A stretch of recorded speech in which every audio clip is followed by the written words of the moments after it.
விழுப்புரம் மாவட்டத்திற்கு சுற்றுப்பயணம் மேற்கொண்டுள்ள முதலமைச்சர் மு.க.ஸ்டாலின் திண்டிவனத்தில் சாலையில் நடந்து சென்று பொதுமக்களிடம் மனுக்களை பெற்று வருகிறார். அந்த காட்சிகளை பார்க்கலாம்.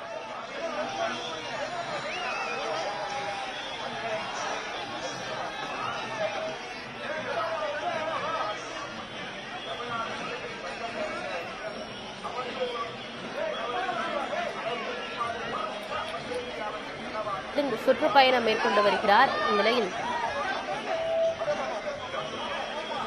விவரங்களோடு செய்தியாளர் காமராஜ் இணைந்திருக்கிறார். காமராஜ், கூடுதல் விவரம் என்ன? தமிழக முதலமைச்சர் 2 நாள் சுற்றுப்பயணமாக விழுப்புரம் மாவட்டத்திற்கு வருகை புரிந்திருக்கிறார். இன்று திண்டிவனத்தில் இருக்கக்கூடிய பொதுமக்களிடம் சாலையில் நடந்து சென்று குறைகேட்பு மனுக்களை தற்போது பெற்று வருகிறார்.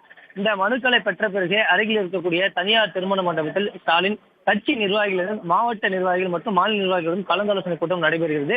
இந்த கூட்டத்திற்கு பிறகாக நாளை விழுப்புரத்தில் இருக்கக்கூடிய 21 தியாகிகள், அதாவது இடஒதுக்கீடு போராட்டத்தில் உயிரிழந்த 21 தியாகிகளுடைய மணிமண்டபத்தை திறந்து வைக்க இருக்கிறார். அதே சமயம் கோவிந்தசாமி, முன்னாள் அமைச்சர் கோவிந்தசாமியுடைய மணிமண்டபம் திறந்து வைத்து 35,000 பயனாளிகளுக்கு நலத்திட்ட உதவி வழங்குகிறார். தற்போது நாம் இருக்கக்கூடிய இந்த பகுதி பார்த்தீங்கன்னா திண்டிவனம் இருக்கக்கூடிய பேருந்து நிலையம் அருகில் முதலமைச்சர் மு.க.ஸ்டாலின் வந்து கோரிக்கை மனுக்களை பெற்று வருகிறார். இதற்கு முன்பாக இவர் மொளப்பூரில் இருக்கக்கூடிய அரசு மருத்துவமனையில ஆய்வு மேற்கொண்டார். அதாவது அந்த பகுதி அரசு மருத்துவமனையில் இருக்கக்கூடிய கழிவறைகள் மற்றும் மருத்துவமனைகளுடைய படுக்கை வசதிகள், மருத்துவர்கள் வருகை மற்றும் நோயாளி வருகை குறித்து ஆய்வு மேற்கொண்ட அவர்கள் தற்போது திண்டிவனத்தில் இருக்கக்கூடிய இந்த மேம்பாலம் பகுதிகளில் தொடர்ந்து கோரிக்கை மனுக்களை பெற்று வந்துட்டு இருக்கார். தகவல்களுக்கு நன்றி காமராஜ்.